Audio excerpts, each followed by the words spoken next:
À tout le monde, bonjour à ceux qui sont au nord, au sud, à l'est ou à l'ouest. C'est Will Gospel, Mr. Zelou, le philosophe du ciel, le motivateur. En fait, je vous avais promis aujourd'hui de parler d'un sujet que beaucoup de gens souvent fuient ou que beaucoup de gens aiment. C'est ce qu'on appelle le leadership.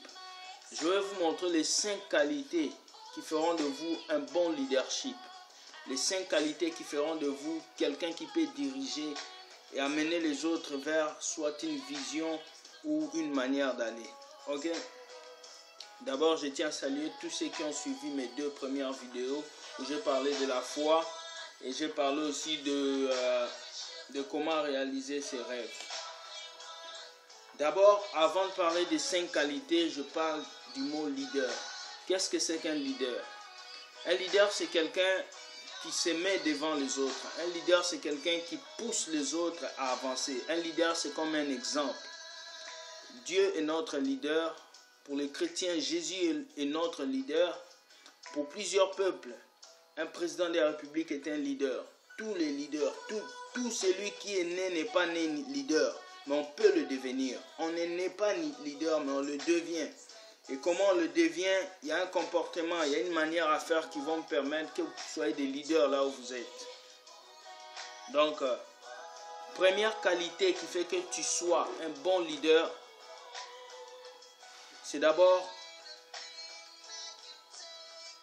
reconnaître ta propre personne, reconnaître tes qualités, tes défauts, tes limites, reconnaître ton attitude.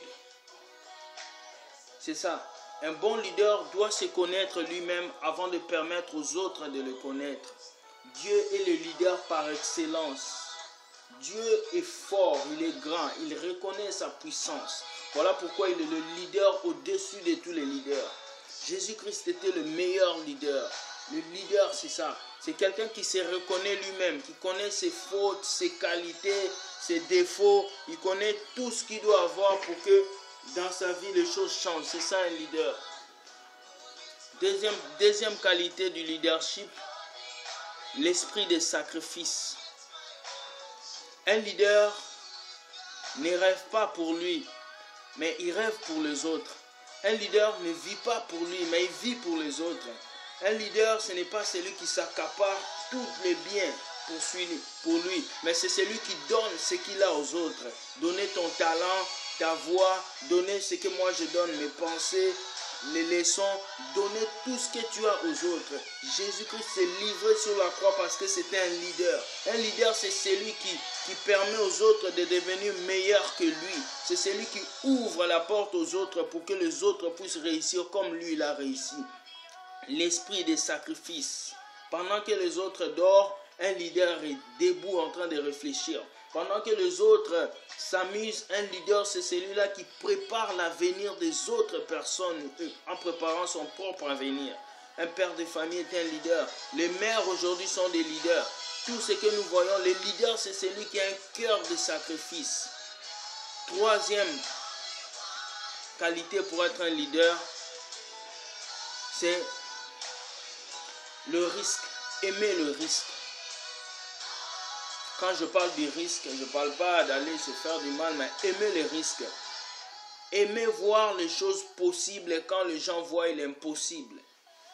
Voir le possible dans l'impossible. C'est ça le leadership.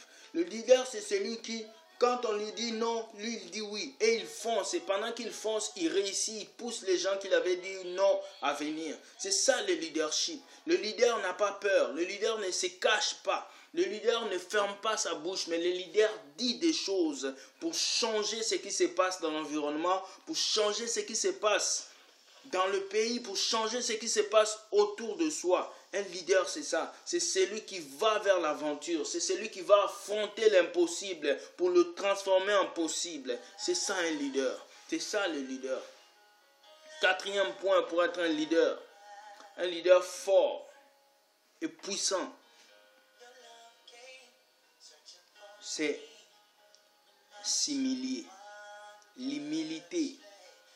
On a dit l'humilité précède la gloire. Quelqu'un qui se fait petit, un jour il deviendra grand. Quelqu'un qui accepte les autres malgré leur état, malgré leur couleur de peau, malgré ce qu'ils font, il sera en haut. C'est ça un leader. Un leader, ce n'est pas celui qui montre qu'il est grand, qui ne peut pas rester avec celui-ci ou marcher avec celui-ci. Non, un leader, c'est celui qui sait s'humilier, c'est celui qui sait accepter ses torts, accepter ses raisons, c'est celui qui sait accepter ses erreurs, c'est celui qui dit oui, je reconnais que je suis tombé là, mais je vais apprendre de mes erreurs, je vais avancer. Il faut apprendre de ses erreurs. Le cinquième et dernier point, pour être un bon leader, c'est tellement facile. Il faut choisir son entourage. Tellement clair. Samson a été trahi par Dalila. Jésus a été trahi par Judas. Tous les grands de ce monde ont été trahis par quelqu'un qui était à côté d'eux. Dis-moi qui tu fréquentes et je te dirai qui tu es. Vous connaissez ce proverbe qui le dit. Beaucoup de gens veulent réussir, mais ils restent avec les gens qui échouent. Beaucoup de gens veulent être riches, mais ils restent avec des pauvres. Beaucoup de gens veulent construire des maisons, mais ils restent avec des gens qui ne réfléchissent jamais. C'est ça l'erreur de cette génération. On passe plus de temps avec les gens qui ne foutent rien et on laisse les gens qui travaillent mieux. C'est ça le problème. Comment veux-tu construire ton avenir? Si la personne avec qui tu es ne fait que fumer, ne fait que passer son temps à parler d'autre chose au lieu de parler de l'avenir. Un bon leader choisit sa couverture, choisit son entourage. Si tu veux être leader, tu dois rester avec les gens qui ont une vision de leadership, les gens qui dirigent, les gens qui amènent les choses loin, les gens qui veulent changer. C'était les 5 caractéristiques d'un bon leader, du leadership. Si vous appliquez ces choses, quelque chose de nouveau va changer dans votre vie. Maintenant, ce que je vais vous dire, c'est chercher le changement. On ne naît pas leader, mais on le devient. Et si ces messages arrivent à toucher ton cœur, tu vas encore comprendre. Reste calé sur ma chaîne YouTube, sur ma page Facebook, Will Gospel Ministère Zelou, où il y aura encore plusieurs messages. Sur ce, je finis avec cette vidéo. Demain matin, nous allons parler d'un autre thème qui s'intitule « Comment influencer les autres ?»